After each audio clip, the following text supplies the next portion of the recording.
क्या ये फोटो देखकर कोई कह सकता है कि इंडिया में पैंडेमिक चल रहा है? मनाली मसूरी के माल रोड इतनी ज्यादा क्राउडेड है कि नो रूम्स इन होटल्स है। यह वही इंडिया है जहां पहले नो रूम इन हॉस्पिटल था, लोग भाग रहे थे, तरस रहे थे रूम्स के लिए, और अब नो रूम्स इन होटल्स है। वाह, क्या ग्रोथ करी है हमने। मनाली ही नहीं, शिमला, कुफरी, मसूरी, डलहौजी जैसे हिल स्टेशंस भी लोगों से भरे हुए हैं। एक सर्वे की माने तो जून से अब तक, जी गौर फरमाइएगा, जून से अब तक 6 से 7 लाख टूरिस्ट हिमाचल प्रदेश गया है। हिल स्टेशंस पे अच्छा खासा ट्रैफिक जैम देखने को मिल रहा है। और एक ऑफिशियल डाटा की माने तो जी ध्यान से सुनिएगा, करीब 11,000 करोड़ की इकोनॉमिक बूस्ट हुई है हिमाचल प्रदेश में। किस चीज के लिए? सिर्फ और सिर्फ टूरिस्ट के थ्रू। जी अगर मैं इसको नाम दूं तो मैं कहूंगी हम नहीं सुधरेंगे। यह सब देखने के बाद आप क्या कहेंगे, थर्ड वेव होगी या नहीं? हमारी हेल्थ मिनिस्ट्री तक ने यह वार्न कर दिया है कि अगर यही हाल रहा तो थर्ड वेव क्या, फोर्थ वेव भी आ जाएगी। यह वीडियो थोड़ा अलग है, इसमें हम सब इंडियंस के लिए एक इम्पॉर्टेंट मैसेज है, तो अगर आप चाहें तो इसे ज्यादा से ज्यादा शेयर करें। माना महीनों से घर में बैठने के बाद लोगों में एंजाइटी, रेस्टलेस, इनसिक्योरिटी महसूस होती है, और कई लोग तो एक जैसा सोचने भी लगते हैं कि हमें घर में ही रहना चाहिए। पर जैसे ही कंडीशन थोड़ी सी बेटर होती है, जी सिर्फ और सिर्फ थोड़ी सी, तो लोग निकल चलते हैं घूमने के लिए। आप केसेस 30% से कम हुए हैं, दैट सुपर न्यूज, लेकिन अभी कंप्लीटली खत्म नहीं हुए हैं। अभी भी हम देखें तो महाराष्ट्र, तमिलनाडु, उड़ीसा में 10% पॉजिटिविटी रेट है। तो जब तक इंडिया में 5% से कम केसेस नहीं हो जाते हैं तब तक हमें सेफ नहीं है। 2 गज की दूरी, मास्क है जरूरी, सैनिटाइजर्स, ये सब हमें अप्लाई करना बहुत जरूरी है, और वैक्सीनेशन तो मस्ट है। ऐसे में क्या ये हिल स्टेशन का क्राउड एक भयानक सिचुएशन क्रिएट नहीं कर रहा है? ऐसे ही सेम चीज फर्स्ट वेव के बाद हुई थी। लोग केयरलेस हो गए थे, जैसे पहले रहते थे वैसे ही बिहेव करते थे। क्या रिजल्ट हुआ? किसी ने कोरोना प्रोटोकॉल का पालन नहीं किया। क्या रिजल्ट हुआ? उसका रिजल्ट हुआ सेकेंड वेव, या मैं कहूं बहुत ही डरावनी, बहुत ही भयानक सेकेंड वेव। आप ही बताइए, जब टूरिस्ट प्लेस पर इतनी भारी भीड़ होगी तो होटल वालों को अपनी टूरिस्ट की नीड पूरी करने के लिए एक्स्ट्रा एम्प्लॉयमेंट या एक्स्ट्रा एम्प्लॉय चाहिए होंगे। वो क्या करते हैं? वे गांव से एक्स्ट्रा लोग बुलाते हैं, उन्हें टेम्परेरी एम्प्लॉयमेंट दी जाती है, और जब उनका काम खत्म हो जाता है तो वे उन्हें वापस गांव भेज देते हैं। और अगर कोई बाय चांस वहां कोविड पेशेंट होता है तो वो अपने साथ ले जाता है गांव में क्या, कोरोना।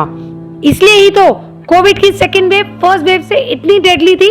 और फिर क्या रिजल्ट होता है? Lockdown, curfew. क्या हम अब भी कुछ नहीं सीखते? हमारा यह बिहेवियर कोविड की वेव की तरह ही भयानक है।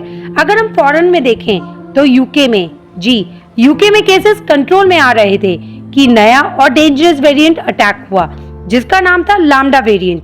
ये लैम्डा वेरिएंट 30 देशों में पाया गया, जो डेल्टा वेरिएंट से भी ज्यादा डेंजरस है। हम ये क्यों नहीं समझते हैं? जितना देर ये कोविड चलेगा उतना ही भयानक वेरिएंट हमें देखने को मिलेंगे। और सबसे बड़ी बात तो ये है, इन वेरिएंट के अगेंस्ट कोई भी वैक्सीन टेस्ट नहीं हुआ है। वैक्सीन हमारा एकमात्र हथियार है। अगर इसमें जरा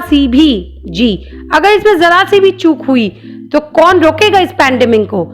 जस्ट बिकॉज ऑफ कुछ पीपल के रेस्टलेस होने से, इम्पेशेंट होने से आप और हम जैसे सेंसिबल लोग घरों में कैद होके रह जाएंगे। अभी 2 दिन पहले ही सोशल मीडिया पे एक वीडियो वायरल हुई है जिसमें एक बच्चा बहुत ही अच्छा मैसेज दे रहा है। वो हिल स्टेशन पर टूरिस्ट को मास्क पहनने के लिए कह रहा है। जब यह बच्चा कोरोना प्रोटोकॉल को जानता है तो हम जैसे लोग क्यों नहीं? हम तो बड़े हैं ना, वो तो बच्चा है। हम तो काफी बड़े हैं, एजुकेटेड हैं। हम क्यों थोड़ा सेंसिबल बिहेव नहीं कर सकते? क्यों डिसिप्लिन में नहीं रह सकते? माना हम थक चुके हैं, हम बोर हो चुके हैं, हम घूमना चाहते हैं, पर क्या ये सही टाइम है? क्या हमें लॉकडाउन में जीने की आदत हो गई है, या ऐसा केयरलेस बिहेव करने की आदत हो गई है?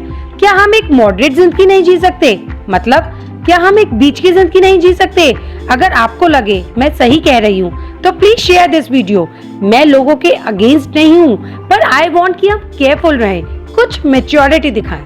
लेकिन मैं लोगों के लिए क्या कहूँ, हमारी यूपी गवर्नमेंट को ही देख लीजिए। उत्तर प्रदेश में कांवड़ यात्रा को लेके सीएम योगी आदित्यनाथ जी ने परमिशन दे दी है। क्या ये सही है? क्या इस पैंडेमिक में परमिशन देना सही होगा? 25 जुलाई से यह यात्रा शुरू करने के निर्देश दिए गए हैं। तकरीबन 2 करोड़ से ज्यादा शिव भक्त कांवड़ उठाएंगे, तो क्या यह रिस्की नहीं होगा? क्या पानी के सहारे, हमारी गंगा नदी के सहारे कोरोना घर घर में नहीं फैलेगा? क्या वहाँ सोशल डिस्टेंस मेंटेन किया जा सकेगा? आप बताइए। 2 करोड़ लोग, जी ये तो अंदेशा है। करीब 2 करोड़ लोग, क्या वह सब लोग सैनिटाइजर, मास्क, 2 गज की दूरी का पालन करेंगे? आप सोचिए, ये शिव भक्त ना जाने कितने शहरों से होकर गुजरेंगे, तब खतरा नहीं होगा? अब आप ही बताइए। हम एक्सपेक्ट कर रहे हैं, प्रार्थना कर रहे हैं कि थर्ड वेव ना आए, तो क्या ये पॉसिबल है?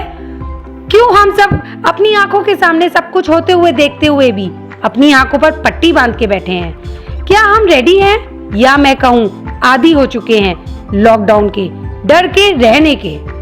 तो दोस्तों, हम उन लोगों का तो कुछ नहीं कर सकते हैं, लेकिन हाँ, अपनी तरफ से वैक्सीन के दोनों डोजेस लेके, प्रॉपर मास्क लगा के, 2 गज की दूरी का पालन करके, सैनिटाइजर यूज करके, और हाँ, अगर हम ट्रैवल अवॉइड नहीं कर सकते तो सारे के सारे कोरोना प्रोटोकॉल फॉलो करके अपनी तरफ से तो जितना कंट्रीब्यूशन दे सकते हैं उतना तो कर ही सकते हैं। प्लीज मान जाओ, सुधर जाओ, वरना ये थर्ड वेव क्या, 4th और 5th वेव के लिए भी तैयार रहो।